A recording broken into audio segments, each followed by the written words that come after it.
to Paralyze is the new Queen's album. When did you go in to start recording it then? What time frame are we talking?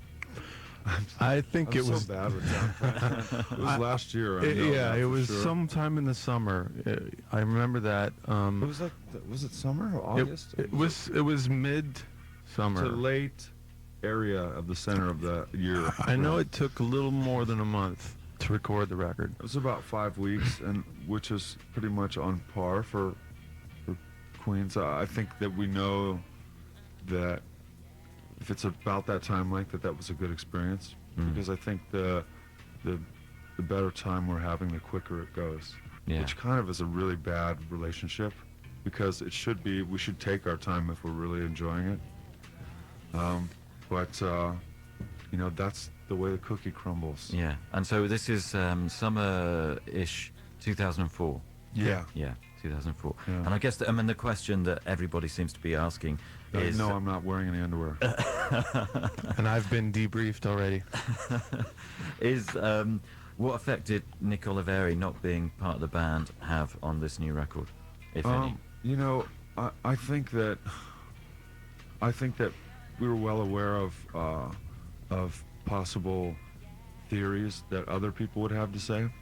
Like if we made it an inherently heavy record, people would say, well, they're trying to make up for the fact that maybe Nick is gone,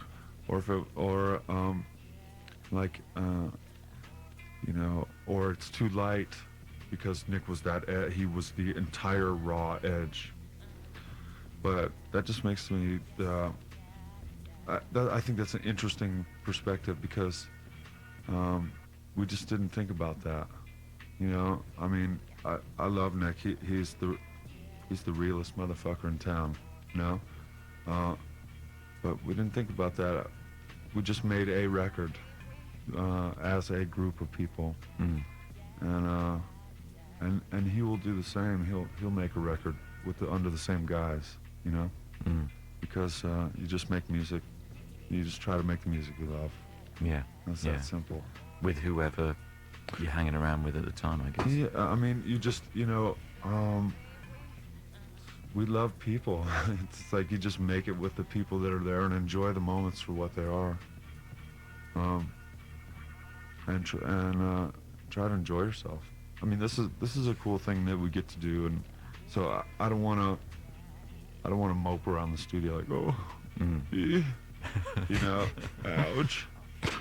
And at the same time, you know, I've got a chance to spend a lot of time with Nick in the last bunch of months, and you know, so put that in your pipe and smoke it. So with the new record, do you have a pipe? I've given up pipe smoking. Oh, thank you. It's too smoggy.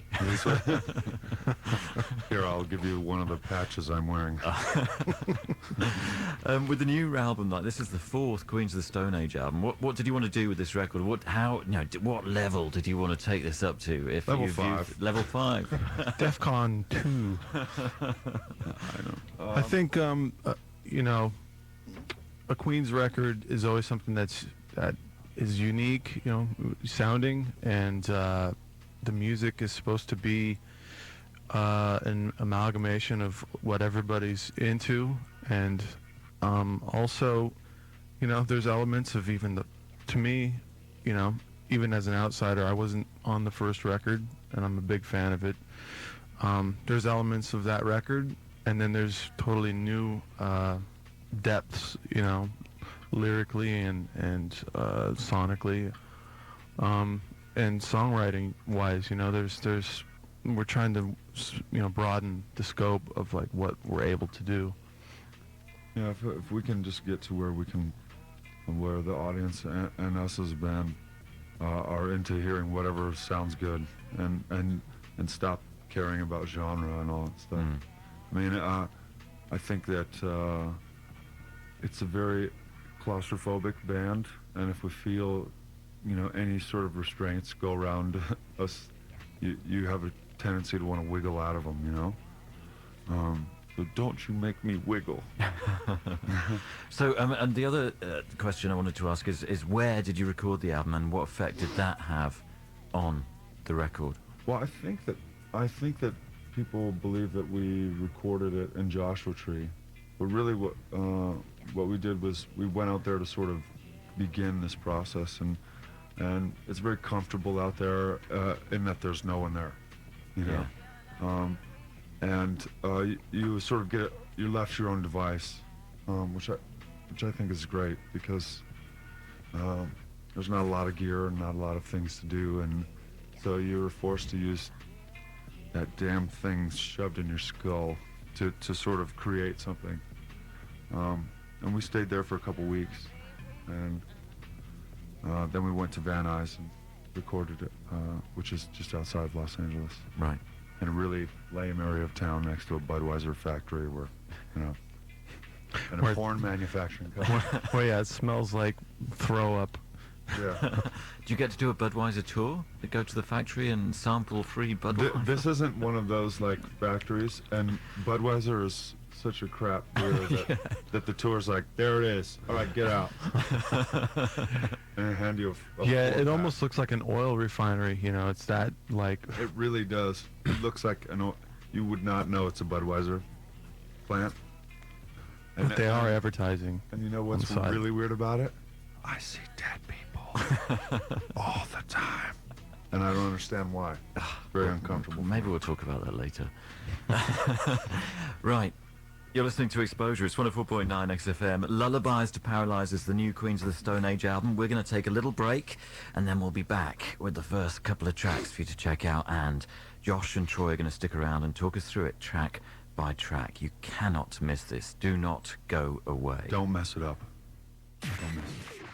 You get to hear the whole thing tonight with Josh and Troy talking us through it track by track. You've had the opening salvo, Lullaby, followed by Medication. And I guess Lullaby it's not much of a salvo, it's more like a medieval ballad.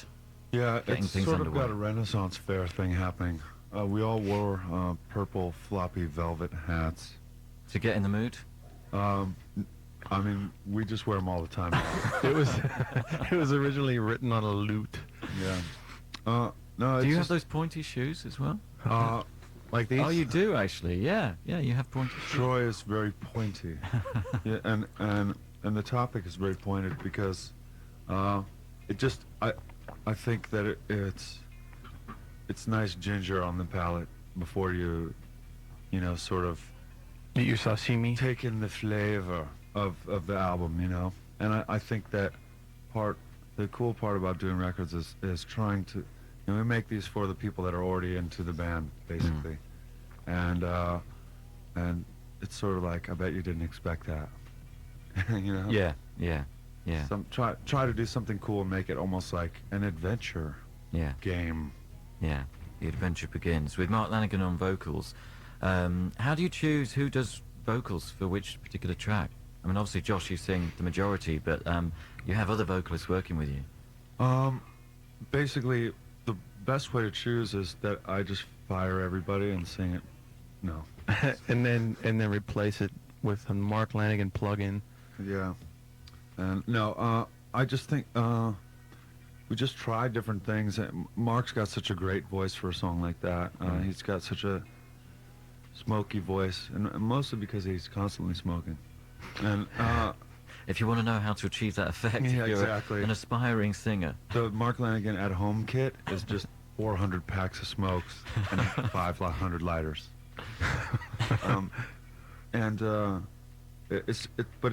It's nice to hear the full body that his voice has, and something like that, something sparse like that. Yeah, definitely. No, it sounds great. And then you go straight into Medication, which takes the pace way up there.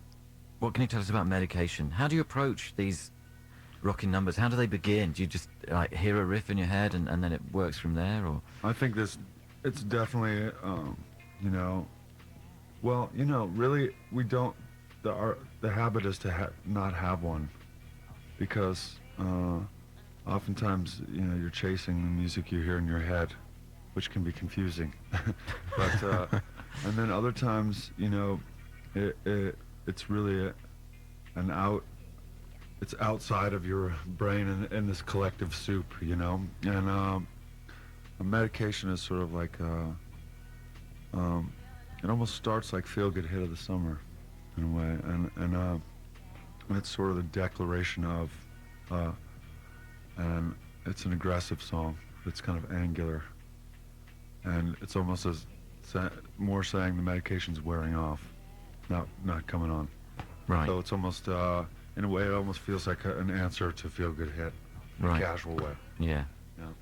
Yeah, and also that was, I think, the first song that we played in the studio, Yeah. kind of to set the, set the mood of the record, for us to completely change it. I forgot about that. That's true. That's right. That's correct. Tell him what he's won. Well, thank you, Bob. You won. Everybody knows that You're Insane is the next track, and there's some amazing guitar soloing on this track. Who? That's Yo-Yo Ma. Yeah. Is it? It's Yngwie Malmsteen. It's Yo-Yo Mama. It's Wingway Walmstein. Yeah, that's another. It goes right into a. Well, we haven't heard it yet. Yeah. It kind of starts spacey and then kind of just. And then the rug gets pulled that you're standing on. Mm. You know, you're like, hey, look at that. And then we're off to see the wizard. You know, and that's another one.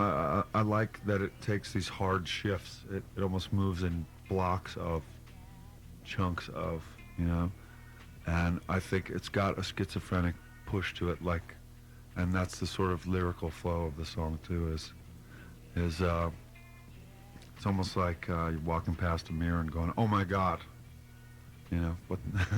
Yeah. So Who is are it you? more- Who is the it- hell are you? So is it more self-realization than accusational to somebody else? Well, it's not about Nick. That's what which- everybody wants people to say. People Well, say. Yeah, I mean, if it was about Nick, then I'd be the most obvious dumbass, in all of London, in all of England for that matter. And so, I think that's a little too obvious.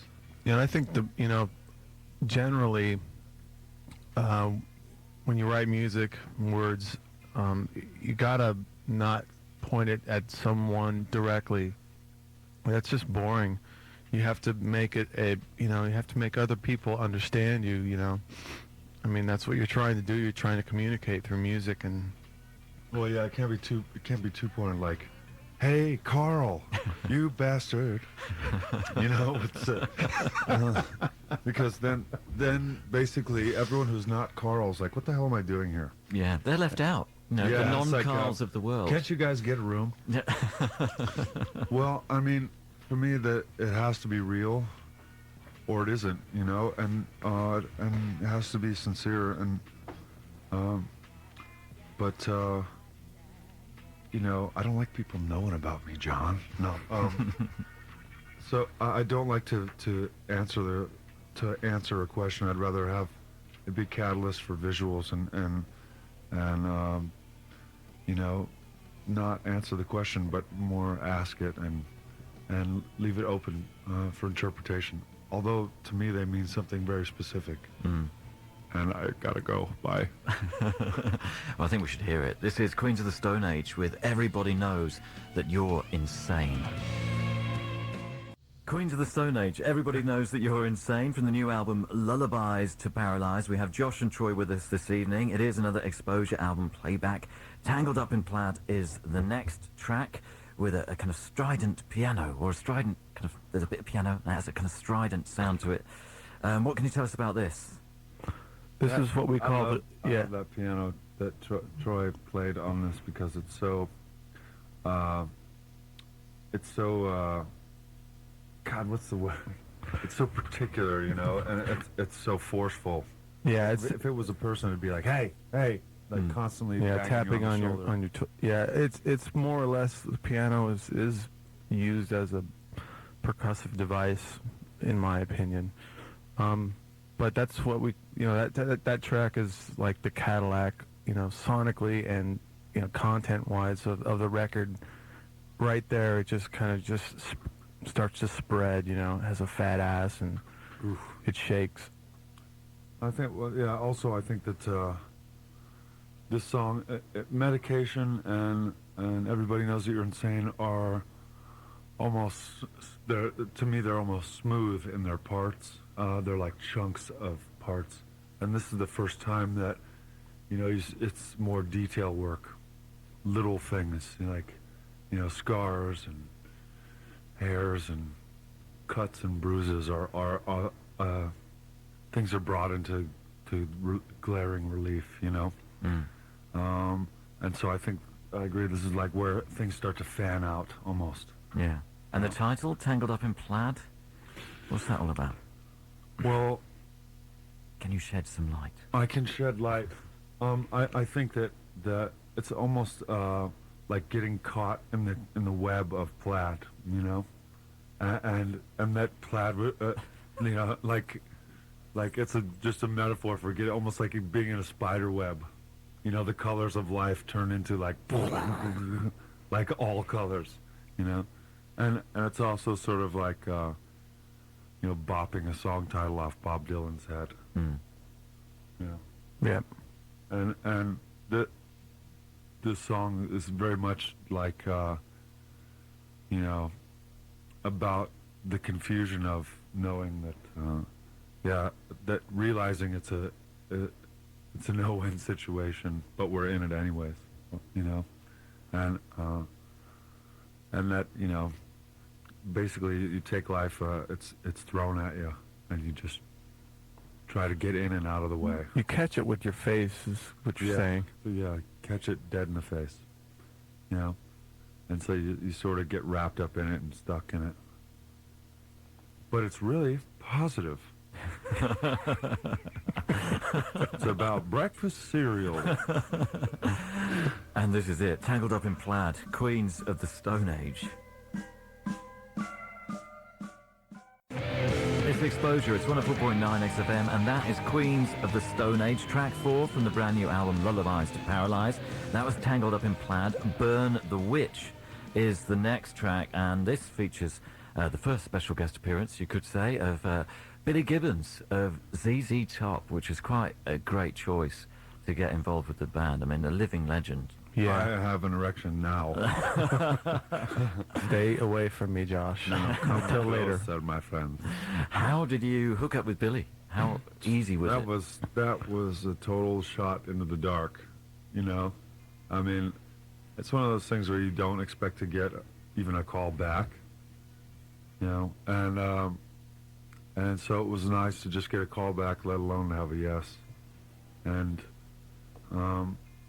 we had a great experience with him. We got on real well. He's a great storyteller, and we're good listeners. And so I'm surprised we played it all. Yeah. Yeah. And what do you think he brought to Queens of the Stone Age? He brought the invention. He brought the invention of the bearded harmonic. Is what he did. Yeah. There's the first 4 notes of his guitar solo. I think it's the 4th one. Yeah. Where his beard fell on the guitar strings and it created a harmonic, and he put it so eloquently. My beard made a harmonic. That really does say it. And all. that was captured. That was one of the best moments on the record, I have to say. I think it was sort of bizarre because it was like, what the hell was that? And it just goes to show that he can, I mean, that's just one of those happy accidents, that you mentally high five about till the day you can't mentally high five anymore. Well, I think people should pay special close attention to this and try and spot the bearded harmonic. It's a one-off. You're gonna win something. Yeah, and there's something there, And Burn the Witch, the instruction. Well, I think sometimes that imagery is very definitive to me, and very colorful, and burning the witch is the witch is never actually a witch, and it's really always to try to change the subject off of yourself, or off of the accuser, and it's really usually the accuser that's got the real problem and is covering up something, and so I think there's something in there just in telling the tale, you know. And so there, goodbye. I'm leaving. No, I just think that I like that imagery. And once again, for me, if it ain't real, I can't do it. But I didn't actually burn a witch. So I guess I just lied on radio. Yeah, and also that was, you know, that was a sort of a song that fell out of the sky into the studio and came through us while Billy was there, and that's why it was such a magical moment. Yeah, it was. The idea of it was happening late at night, and the next morning when Billy was there, it was thrown together, and you know, it's got this, you know, it's blues, but it's not in a retro sense. It's very like blues right now, and it's got this crazy kind of Wizard of Oz flying monkeys come in the chorus. You know, it just sort of takes off. You know? Yeah. And it's just, I like the colors that are there, you know. And it stomps like it's going to roll right over you. Yeah, it is a pagan stomp. Yeah. So the UK should be very comfortable with this. Definitely. Yeah, we've got our own history of burning witches too. It's Stonehenge, mate. Don't we all? Appropriate enough, Queens of the Stone Age, Burn the Witch. Burn the Witch, Queens of the Stone Age from the new album Lullabies to Paralyze on Exposure 104.9 XFM, featuring Billy Gibbons of ZZ Top giving us some bearded harmonics. And if you were to point people in the direction of any particular era of ZZ Top, which would you go for?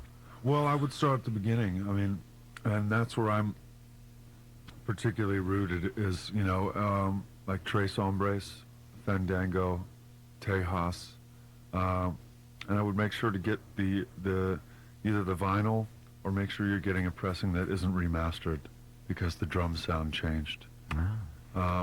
There's a certain sonic beauty to those first records in their original form that I use as sort of a reference for making Queen's records since the beginning, which just a kind of dry, natural tones, because they seem to translate over. You know, 10 years later, you can still listen to a dry record, but one that's too affected in a modern way seems to be locked in that time frame. You know. Yeah.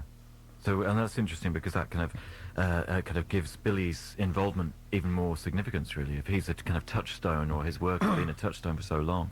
Definitely. Yeah. I mean, I've been listening to Billy since I was, you know, 10 or 11 years old, and I'm 14 now. Well, that's a long journey. That's I was going to say we also, you know, we also cover a ZZ Top song in our live set, which we also recorded at the time too. Oh, right. Which track? Precious and Grace. Which album's that from? It's from Tejas. Right. It's right before LaGrange, which is, you know, probably the most famous Yeah. ZZ Top song. You know, it's fat. In My Head is the next track, and is this a love song? It sounded like a love song to me. I'm embarrassed. No, yes, it is. It absolutely is. It's absolutely a love-sick song. And you know, feeling isolated on the other side of the world, where you can only touch by a phone line, or all you have is references to you know, you have to have tactile things to remind you. You know, it's about going nuts. Because you're lovesick. Yep. And it's the way I felt when I first saw you. God. Thanks for getting personal. The studio's getting hot. And this is it, Queens of the Stone Age, In My Head.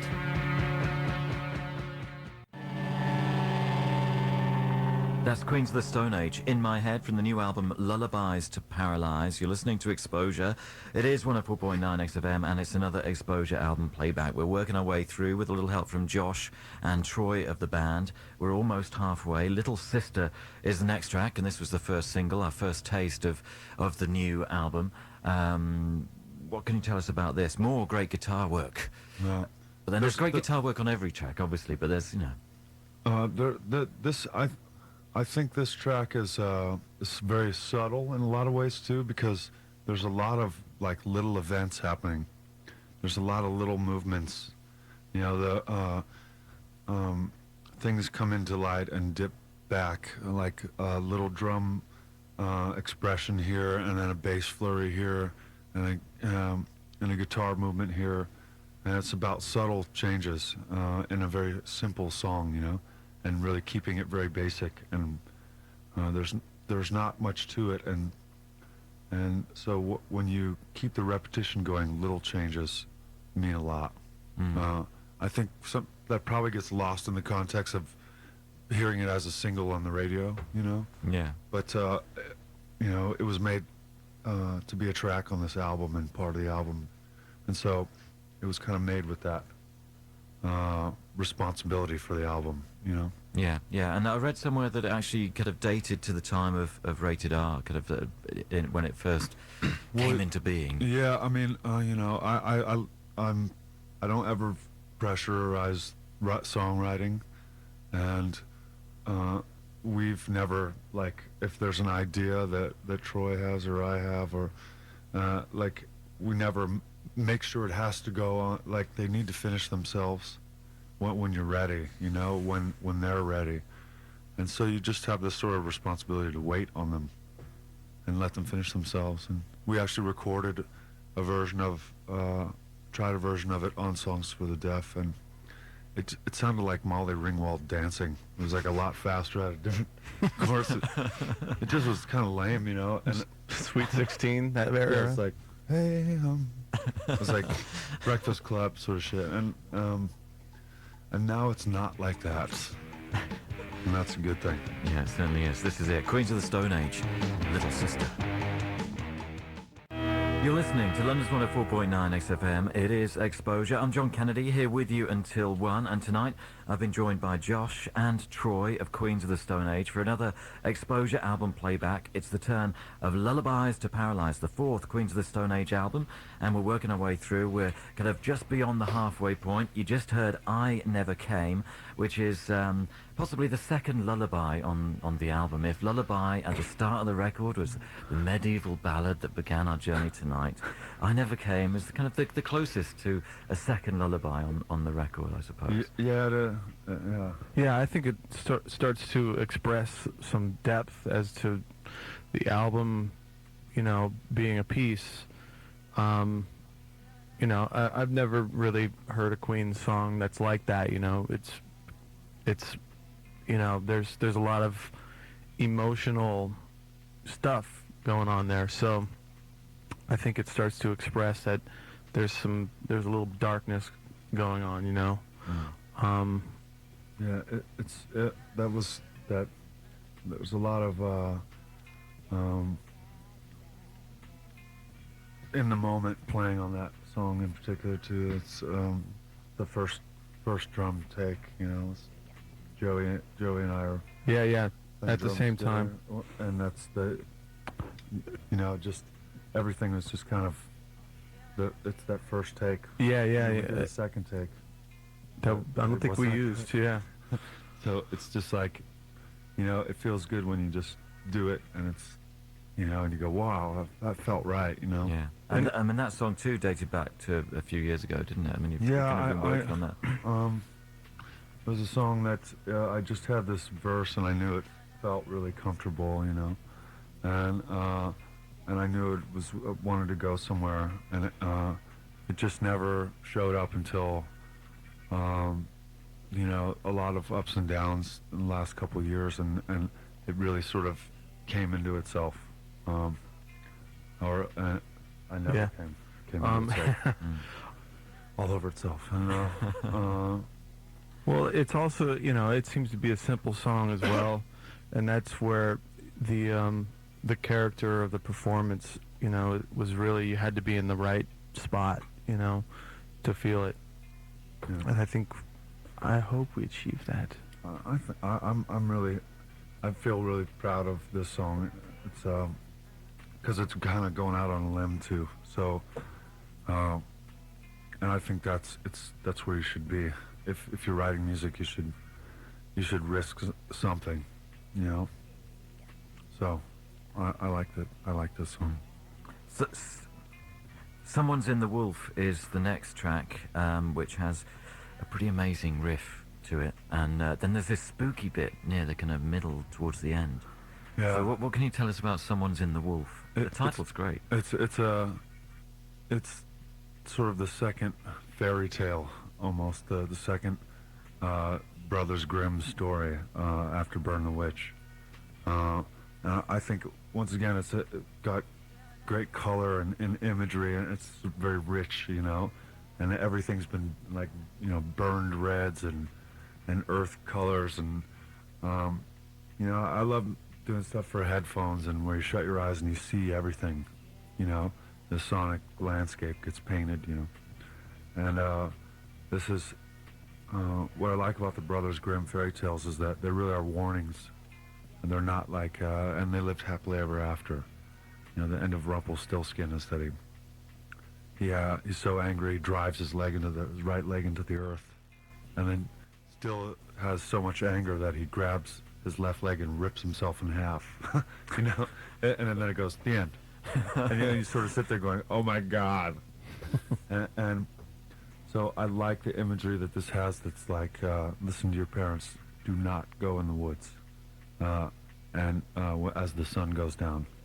Yeah, You know? Twilight is what I see. It's, you know, smack in the middle of the record, and it starts to get dark and things get weird for a moment.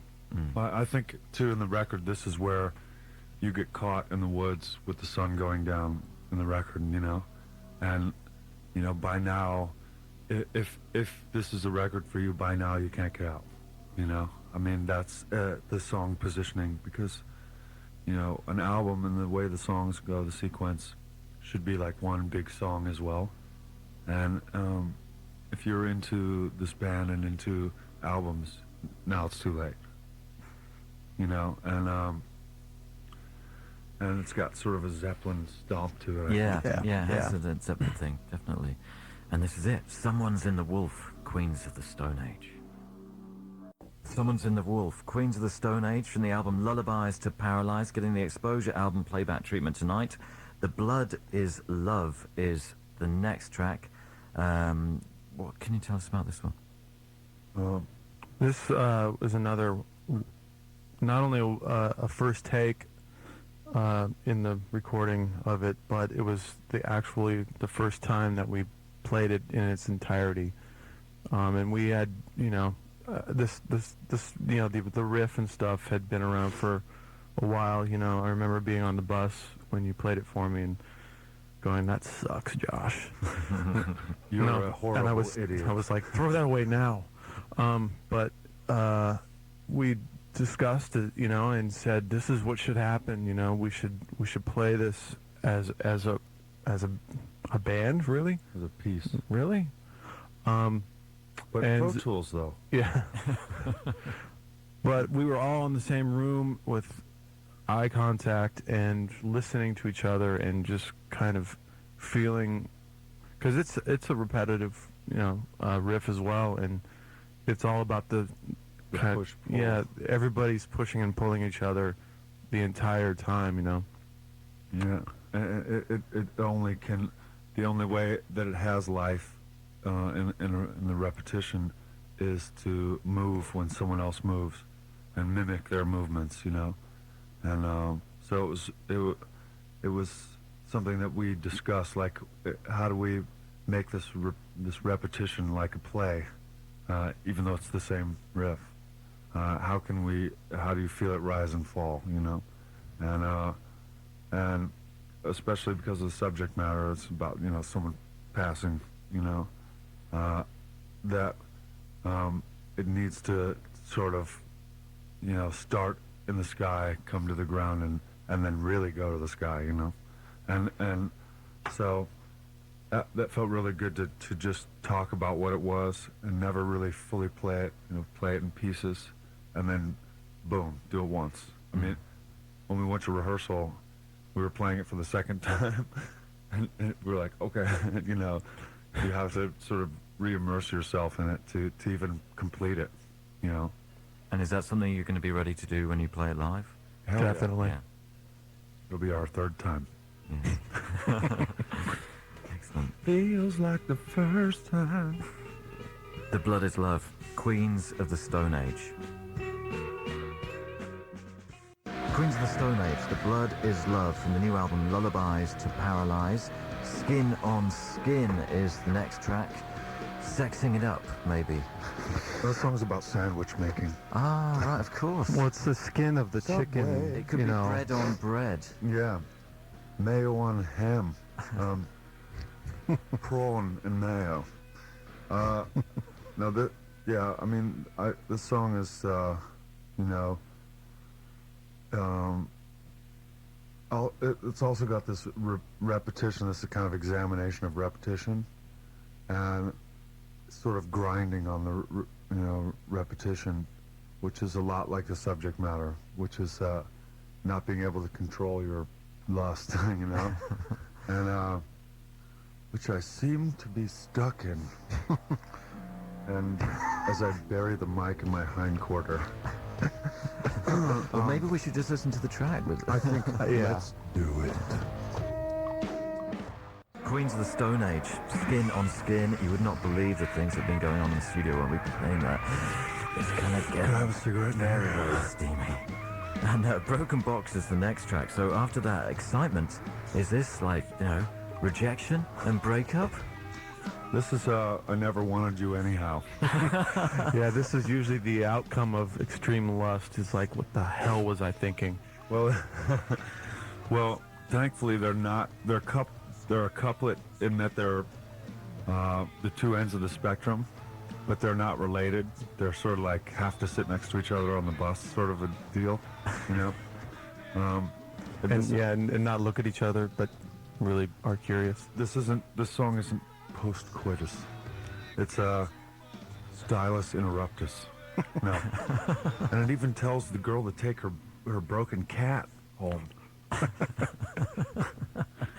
Well, this has got some more kind of percussive piano, I suppose. That kind of Stooges incessant ding, ding, ding, ding, ding, ding, ding. That was definitely the Josh Stooges piano. It's all I can do. It's all you need to do. We're both pretty limited piano players. I'm no Liberace.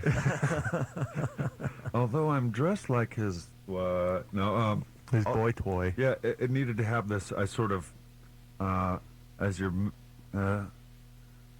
you're taking your last box out of the house, I'm parting.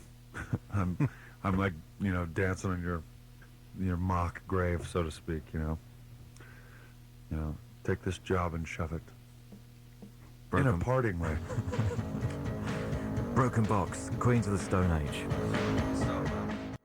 It's Exposure, it's 104.9 XFM, and that is Queens of the Stone Age with Broken Box, track 12 from the new album Lullabies to Paralyze. Getting the Exposure album playback treatment tonight. We have Josh and Troy from the band with us tonight, and they're talking us through it track by track. You Gotta Kill a Scene is the next track, and we had Billy Gibbons earlier on. We got a whole cavalcade of stars from the world of music on this the next red track. carpet of rock. So tell us who's on this. I mean, we got a different lead vocalist. Is that no, that's me. Is that you? Yeah, That's a different kind of register. on I'm this that one. good. Hey.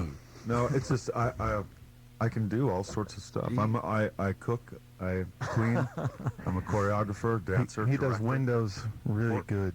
I do window.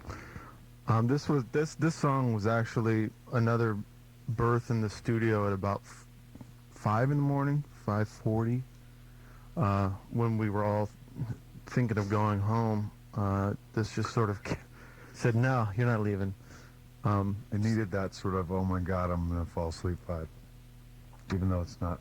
Yeah, yeah, it's sultry and smoky and got some, yeah, it's got some smoke. Well, and I think this is it's sort of got a casual arrogance to it, you know, and it is almost a couplet of medication, and then it's this the declaration of another aspect of the philosophy, you know. And I think the way it's done, there's almost like a singular light on this, you know, vocal performance where you're almost so out of it, you're like, oh, whatever, you know.